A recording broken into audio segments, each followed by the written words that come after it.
Hello students, I hope you are very well. Today's topic managers commission. ठीक है, managers commission या manager जो होता है कंपनी का कौन होता है? एम्प्लॉय होता है. ठीक है, तो यानी कि जो मैनेजर है वो हमारे बिजनेस का क्या होता है? एम्प्लॉय होता है. तो इसलिए जो हम एम्प्लॉय को यानी कि मैनेजर को जो कमीशन हम देंगे वो क्या होता है? फिक्स्ड नेचर का एक्सपेंस होता है. और आपको पता है जो भी फिक्स्ड नेचर का एक्सपेंस होता है वो हम कहाँ से चार्ज करते हैं?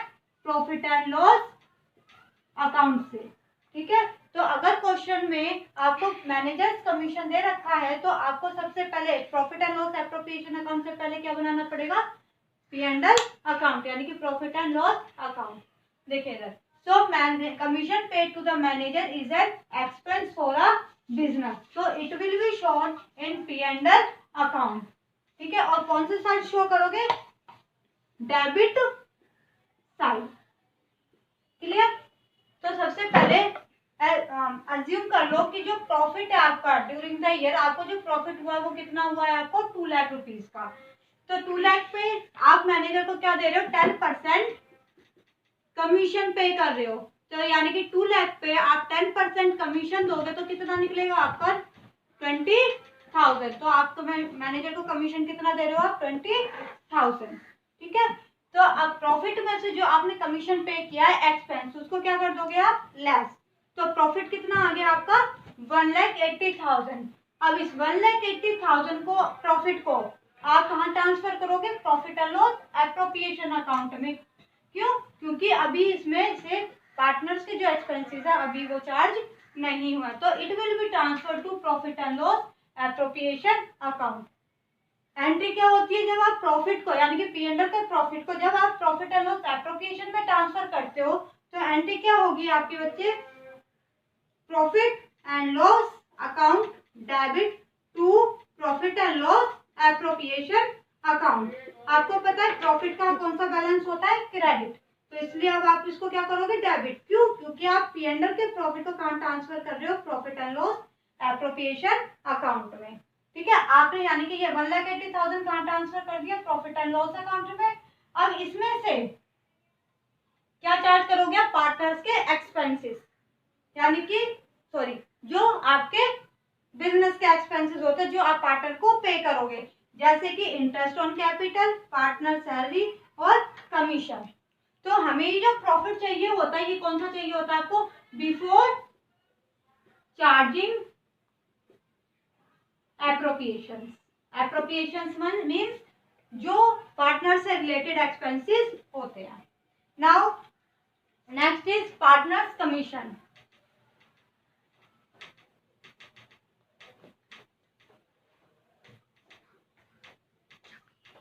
Now next is partners commission. Same होता है एज अ मैनेजर्स कमीशन की तरह, बट वो कमीशन किससे रिलेटेड होता है आपका?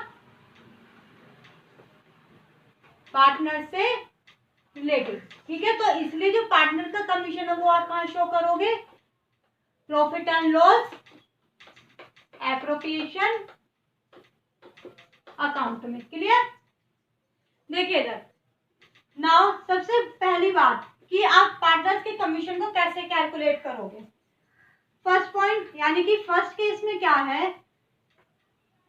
सपोज ए एंड बी दो पार्टनर है, ए एंड बी. तो हम पहले ए का देख रहे हैं. ठीक है, ऐसे एग्जांपल के लिए A allowed a commission of 10% on net profit.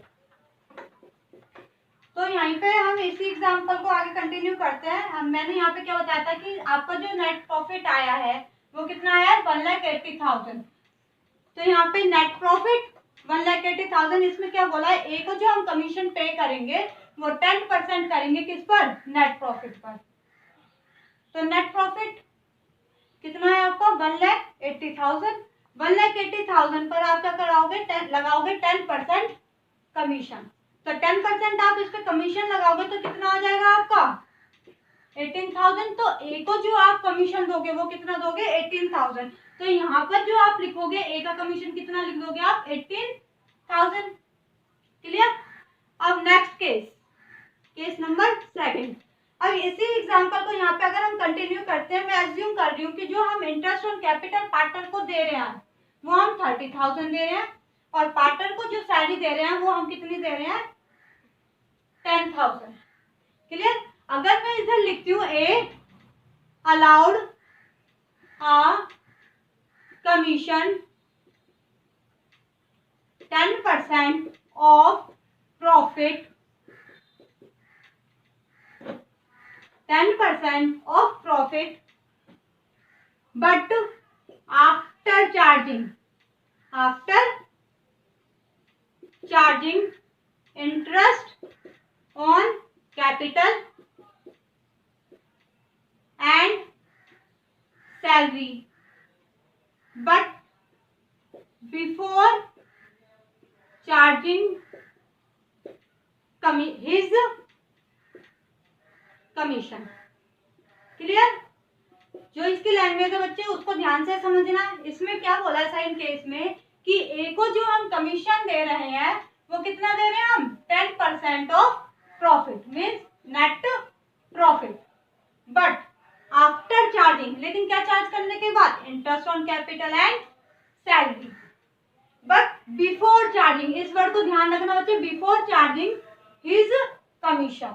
तो देखो इसको कैसे कैलकुलेट करोगे आप, कैसे आपको इंटरेस्ट ऑन कमीशन निकालना। सबसे पहले क्या आ जाएगा नेट प्रॉफिट। नेट प्रॉफिट कितना था आपका 1,80,000। 1,80,000 में से क्या लेस कर दोगे आप, उसने क्या बोला after charging interest on capital, तो इसमें से क्या लेस कर दोगे interest on capital. Interest on capital कितना है आपका 30,000, तो कितना आ गया आपका 1,50,000। अब इसमें से क्या चार्ज कर दोगे सैलरी, क्योंकि उसने बोला है आफ्टर सैलरी, तो लेस कर दोगे सैलरी 10,000, तो कितना आ जाएगा आपका 1,40,000। तो अब इस 1,40,000 पे आपको क्या पे करना है कमीशन। ठीक है, 1,40,000 पर 1,40,000 पर आप क्या पे करोगे 10% कमीशन, तो कितना आ जाएगा बच्चे आपका आ जाएगा 14,000। क्लियर। अब थर्ड केस में भी इसी को कंटिन्यू कर रहे हैं, बट थोड़ा सा डिफरेंस है, बस ध्यान से समझना। इसी क्वेश्चन को लेते हैं बच्चे, यहाँ पे आपको बोल रखा है कि A allowed a commission 10% of net profit but after charging interest on capital and salary. ठीक है, अब इसी में थोड़ा सा चेंज कर रही हूँ, यहाँ पे लिख रही हूँ मैं before charging, sorry after charging. ये जो वर्ड है आफ्टर चार्जिंग, इसको आपको ध्यान में रखना है। इसमें बोल रहा है कि हम ए को जो कमीशन देंगे वो नेट प्रॉफिट पर देंगे after charging interest on capital and salary. तो ठीक है, यानी कि हमारा जो नेट प्रॉफिट था 1,80,000, उसमें से आपने क्या चार्ज किया इंटरेस्ट ऑन कैपिटल 30,000 और लेस किया इसमें से सैलरी 10,000, तो कितना आया आपका 1,40,000। तो बच्चे यहाँ पे चेंज है। अब इसमें से ये बोला है ये जो आपको 1,40,000 आएगा ना, इसमें से आपको इसका कमीशन भी चार्ज करना है, तो इसमें से आपको कमीशन भी लेस करना है। तो अब आपको वो कैसे पता चलेगा कि कितना कमीशन चार्ज करेंगे, तो कमीशन चार्ज करने के बाद जो अमाउंट यहाँ पर आएगा उस पर आपको कमीशन चार्ज करना है। तो इसके लिए हम क्या करते हैं 1,40,000 मल्टीप्लाई कितना है ये आपका 10%, तो 10 अपॉन में क्या कर देंगे 100 प्लस 10 मीन्स नेट प्रॉफिट